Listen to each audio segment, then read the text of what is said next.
I began recording conversations with my father a little under a year ago when I went back to Ohio to visit my parents. I couldn't decide if I wanted to keep these recordings for myself or release them somehow, or if they'd be interesting to people who don't know him.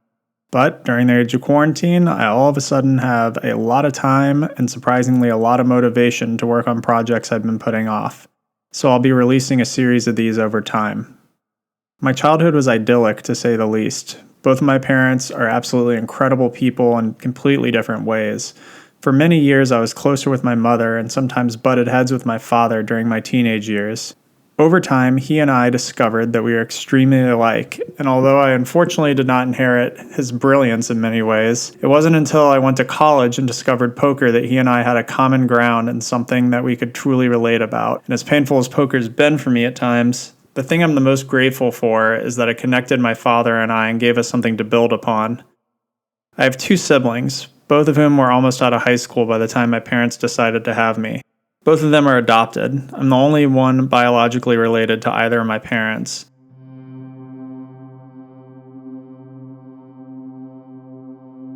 My mother was unable to have children, so they elected to go the route of in vitro fertilization with a surrogate carrying me to term, using the surrogate's egg. When I was born in 1984, my father had just turned 50 a couple months prior. As a kid, I realized that he was a generation older than most of my friends' parents, and it only bothered me because I thought I would lose him earlier than I could handle. Thankfully, even now, I still have him in my life with all of his wits about him at 85 years old. The older that I've gotten, the more interested I've become in my dad's history. As you'll hear in this series, he grew up in a time that not many people who are alive today lived through or remember, and in my mind that makes it even more important to get his story out in the world. His life has been infinitely more interesting than mine, and that really says something, because it's been weird. I hope you enjoy this series. I decided to cut myself out of all the interviews because I don't have much to add aside from asking questions, and I feel it works better as a monologue. I was born in Yazoo City, Mississippi on April 22nd, 1934. I had four siblings. Jim, who was about 13 years older than I was. May, who was about 9 years older than I was.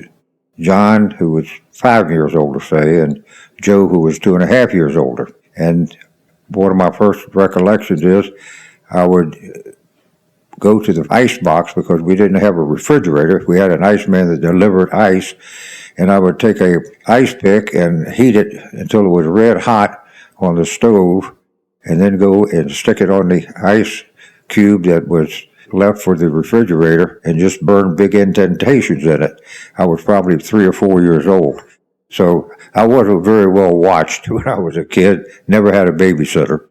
And my mother had 5 children, so she was kept very busy cooking and washing and keeping house and so forth. My dad was a postmaster, which during the Depression was a very good job. It was a first-class post office, which meant that it served a very large area, considered this was the rural South. He got that job because he was a friend of a senator named Bilbo and had done some campaign work for him. Prior to that time, my dad had been an editor of a newspaper and done various other jobs. A very talented guy. Anyway, as I was growing up between the ages of 3 and 6, as I remember, another thing happened to me when I was about 3. My brother was throwing firecrackers in the backyard and exploding them. One of them didn't go off, and I walked over and picked it up, and it went off in my hand. So it just blew my hand to a bloody mess, and had to go to the doctor and wear a rubber glove for about a month or so. My mother was always getting after me because I would take the glove off. And so, for some reason, my mother decided she'd had enough of raising children in Yazoo City, Mississippi. She was very talented and apparently was able to get a job with the government printing office in Washington, D.C. as a proofreader. So my sister Jo and May and I went to Washington with her and lived in probably 8 or 10 different houses or apartments from the time we got there until the time I was about 12 years old. I didn't start hitchhiking until probably I was about 12 or 13 years old. It started in Washington, D.C. And at that time, we would go out and hop trucks and just go wherever the truck took us and get off and either hop a truck back or hitchhike back or get back any way we could, just have a little adventure. My real hitchhiking came when I was about 13 or 14, and I started hitchhiking to different cities. And I always, after I was at least 15, I always hitchhiked between Washington, D.C. and Yazoo City during the summer rather than take a Greyhound bus. And I did this every summer for several years, and the family just kind of got used to it, and they didn't worry much about me, I don't think. I mainly started hitchhiking when I was about 11 or 12. I'd hitchhike between Magnolia and Big Mama's house, which was my mother's mother. And my Aunt Margie lived there, and we got along fine because she let me smoke when I was 8 years old. I was pretty much a regular smoker with her for several years. And I'd hitchhike back and forth to Magnolia, then later hitchhike from Washington to Mississippi and other places. But I didn't consider it dangerous at the time. Never felt threatened. People were always pretty nice. They'd pick you up, and sometimes they'd go out of their way to give you a little farther distance in your ride if it didn't take them too much out of their way. So everybody was very nice. Jimmy Mayers and Billy Mayers, his brother, knew an old man named Beechler who lived in North Beach, New Jersey, I guess it was. Maybe it was Maryland. Anyway, we were invited to go stay there at the old man's house near the beach. And after we'd been there a day or two, Jimmy Mayer said, "It's time to go." And we all left and wondered what the hell was going on. Turned out Jimmy Mayer had robbed the old man of about, I'd say, $75 in silver dollars that the old man had been saving. And anyway, he split it up. And so we went back to D.C., and as fate would have it, Jim Mayers and I got in a showdown poker match, betting the old man silver dollars, and I won all Jim Mayers' silver dollars, and he was the mastermind of the whole theft. Then his brother came along and said, "Beechville is going to get the cops after us if we didn't give the money back." And I said, "Well, I'll give the part back that I got." And so I gave him about 15 silver dollars, and I didn't give him back my winnings, though. I just gave him back the amount that they gave me. And then I started worrying about it a little bit, and Donnie Folks was there too, and we decided we'd hitchhike to New York. So I'd say we were 15 at the time, and I packed a bag with some clean underwear, and for some reason I took a lot of cherry bombs and about 15 or 20 torpedoes in the bag, and so we just hitchhiked to New York with that bag, slept next to the railroad track, woke up dirty, went to a filling station, cleaned up, went on to New York, and visited the Empire State Building, where we threw a couple of torpedoes off, but it was so high we couldn't see where they landed, so that wasn't any fun. So then we decided we'd visit the Statue of Liberty, and we were up on the pedestal, and there were a group of about 5 sailors walking along, all dressed up in blue, and I threw 2 or 3 cherry bombs down, they exploded at their feet, and they went diving into the bushes. Then we were just giggling and laughing and peeking over the edge, and they got up, looked all around, didn't know what the hell happened, and finally they just started going on their merry way, and we threw some more at them and just sent them back into the bushes and ran away laughing, of course. And you could imagine in this day and age, if you did something like that, they'd have you on a terrorist list and put you in jail. But at that time, it was just good fun. Finally, at the age of 16, I dropped out of school after flunking out the 7th grade and the 8th grade, at least part of them. I was a year behind, and my brother was teaching school in Anguilla, Mississippi, so I got in a football game, broke my collarbone, and had a brain concussion, and was lying around the house for a couple of days, and he invited me to come down to Anguilla, Mississippi, and go to high school there. And at that point, my life was kind of worthless, so I decided I would do it, and probably it's the best move I ever made. Before I went to Mississippi, I got in a lot of trouble, police trouble. We robbed a school one time, or burglarized it, I guess you'd say, on a Sunday, and went through a skylight and stole a lot of ballpoint pens, which were kind of a new thing then. Before that, everybody used the regular ink pens.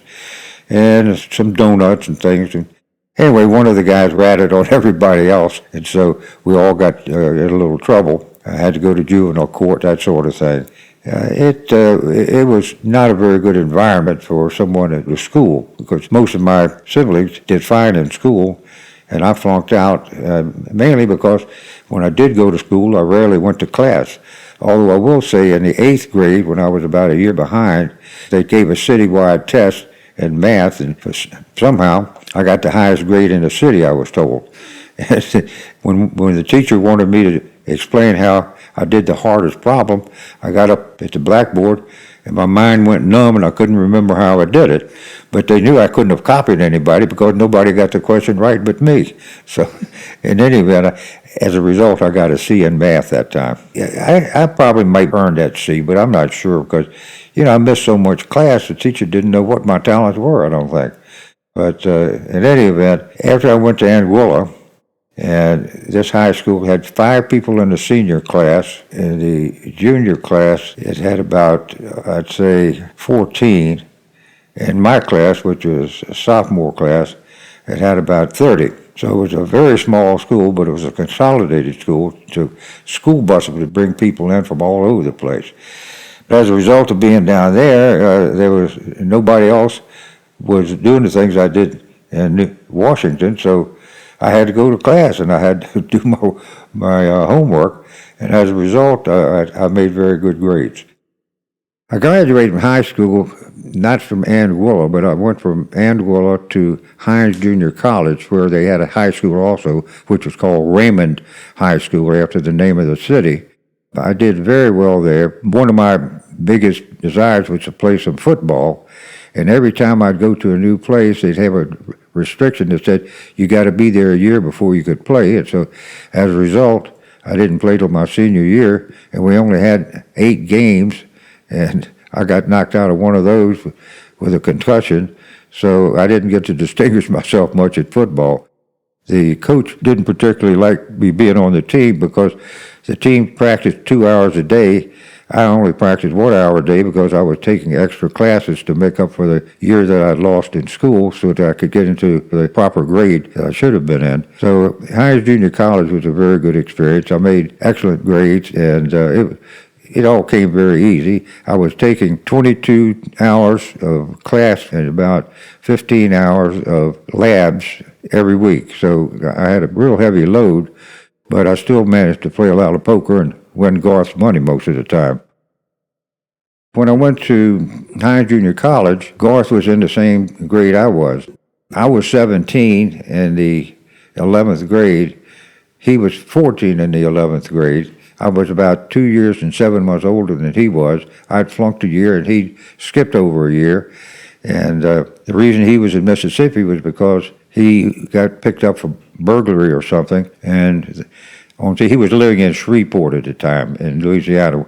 His mother had remarried. And anyway, one of the conditions for him not going to reform school was that he had to go out of the state to a boarding school, and somehow his mother picked out Hines Junior College.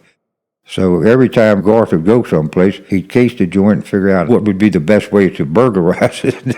And I was a stabilizing influence on him and got him to give up those wicked ways. But he became a very good student, too, if you could get him out of bed to go to class.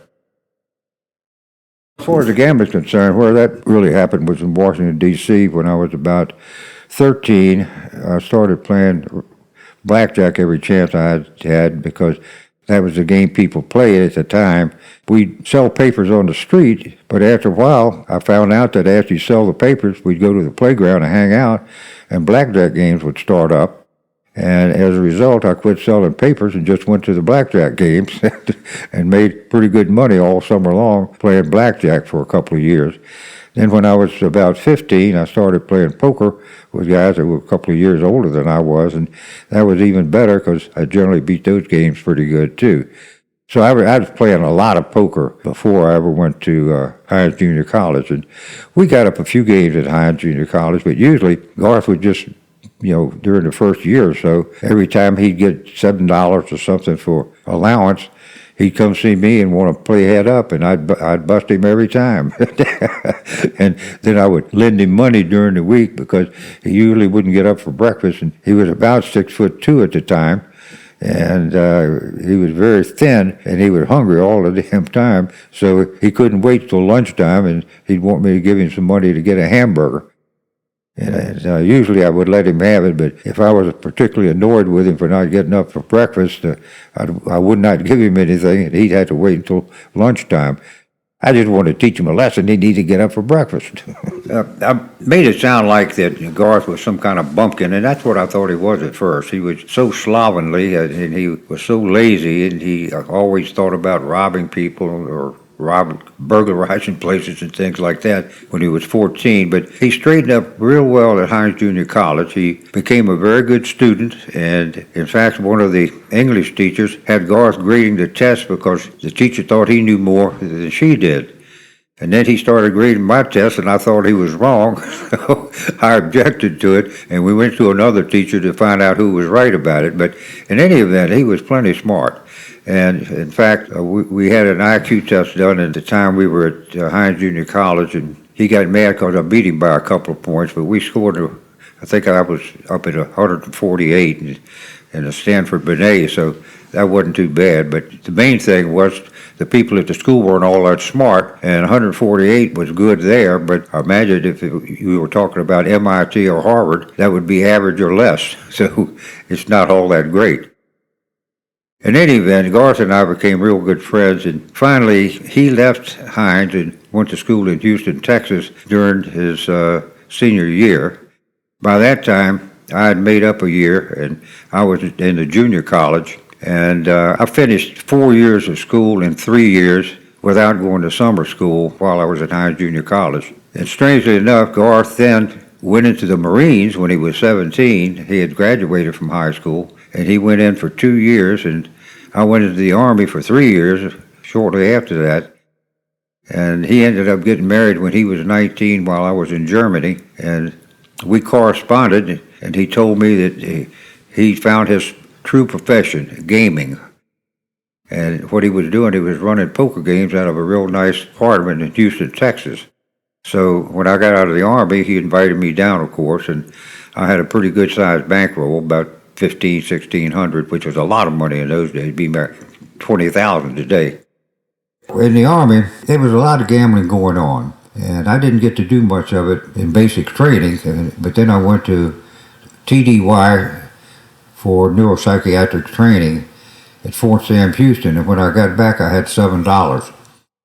I found a tonk game with some guys and ran the $7 into $49, and then a good friend of mine, Tim Cody, sought me out and wanted to play something with me and gamble. And I said, well, what can you play? Could you play poker? Seemed like he could only play blackjack. So anyway, I took that $49, I played Tim Cody, beat him out of about 160 or 70. Now my bankroll up around 225. So he brought a ringer, Tom Rack, in to play me heads-up poker. He came in with a bankroll of $500, and within 3 days I'd won $7 into, I'd say, about $750. I busted Rack. I caught him bluffing a couple times. He had a tell, and he didn't know it, and I could tell when he was bluffing, and I'd call him with very poor hands, knowing I had him beat. So that started my gambling in the Army. Then we went to Germany, and it turned out at Gibbs Concern, where we stayed, there wasn't any poker games that I could find, and nobody would play me anything anyway because I had a reputation for winning the money. So Tim Cody would then go to outlying bases. He was a kind of an 8-ball in the Army, and he was in the ambulance platoon, and he would go to outlying bases to find out where the poker games were. I had a car at that time. I got a car shortly after I got there, of course, and I drive to these outlying bases, and we played every month, and I'd usually wait till about 3 days until the money got into fewer hands, and then we'd have a pretty good-sized poker game, and I had a history of never losing in any of those poker games, and usually I'd win anywhere from $700 to, say, $1,000. Cody was my partner, and I would split with him because he found the games and got me in them. So anyway, we became good friends too. He'd find the games, I'd win the money. And one day, one of the Parsons came along and grabbed all the money on the table, and it was my pot, and grabbed the money in front of me. And I went to him and complained to him. I said, "Hey, that's all the money I've got, and I got to have something when I go home. You took the money in front of me, and plus you took my pot." He said, "Well, I'll give you back the money that was in front of you, but the pot's going into the soldiers' fund."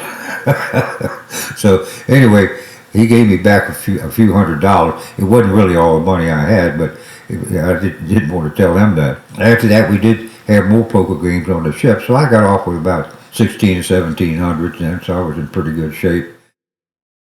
And that's when I went to Houston, and I'd never really been in air conditioning before, never been in an air conditioned car, and went down to Houston. They had beautiful air conditioned apartments built around swimming pools. I mean, it was luxury compared with what the Army was like and what my life was like before that. So, man, that was great news, man. And Garth had a regular poker game, but he had a partner, Frank Nadalny. He let me play in the game a few times, and I beat it so bad they barred me from the game. So by then I'd met some other people, so I started playing in house games and making a pretty good living. I played in the Redmonds Club, but I usually tried to avoid the Redmonds Club because the players were better and the games weren't regular. But if you go to the house games, you're playing people that worked and had some money and could afford to lose, and it was an easy game. I mean, I don't remember ever losing one of those games. But I had to learn a whole new game. In the Army, the main game was 7-card stud, and it's much easier to have a consistent winning in 7-card stud than it is in Hold'em. As my son Bill probably knows, you can have a bad streaks in Hold'em and have bad drawouts, and that happens to you. But I did well in the house games. But Redmonds Club, I was better than average, but at that time I didn't consider myself an excellent player. I just was a very good player. Well, Garth was an excellent gambler. In fact, at one time, he was considered one of the best gin rummy players in the world, and he was. And the only one I think that ever really beat him was Stu Unger, who was the best player that ever lived. So Garth figured Stu Unger cheated him some way, couldn't believe he could outplay him, but I think Stu did outplay him. But Garth played a good poker, but he was a big sucker. When I came to Houston, he was getting cheated all the time. We'd go to house games. He took me to Rodney's one time, and Rodney had down a marked deck that I spotted within five minutes. And I started reading the cards. He just ink dotted at certain places for certain cards, anywhere from deuce through king, and if it wasn't marked, it was an ace. For some reason, he did it that way. And so Rodney was cheating him.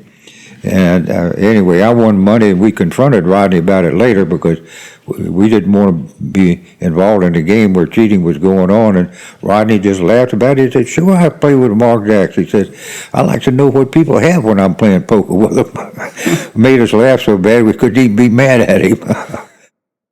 Anyway, Garth then moved to California later and played with some of the great gin players out there. And they were according to him, they were the best in the world at the time, although people in New York would argue about that, I suppose. But in any event, he was so good. He played Ed Wynn of Wynn Resorts and beat him. And he beat just about everybody he played. He was excellent.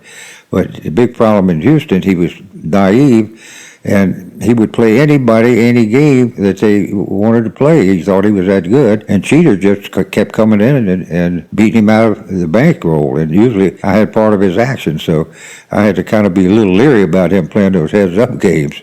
But in any event, I didn't want to make it sound like he wasn't a good player. He was, but he was easily cheated until he was smartened up by Jack Strauss. We were playing in a house game, and it was somewhere near Rice University. And Garth was losing in the game. I won about 1,500 or so and decided I was leaving after playing about 8 or 10 hours. Garth played a couple more days. But during the time I was in partners with him before I cut out of the game, Garth was winning some too, and somebody brought in a real nice looking young girl, and Garth took her in the back room, and 5 minutes later he was back $100 poor. And I said, how much did it cost? He said, 100. I said, did I have half your action? He said, yeah, you had it. So he used that 100 he had was our bankroll money and not his money, and it only took him about 5 minutes.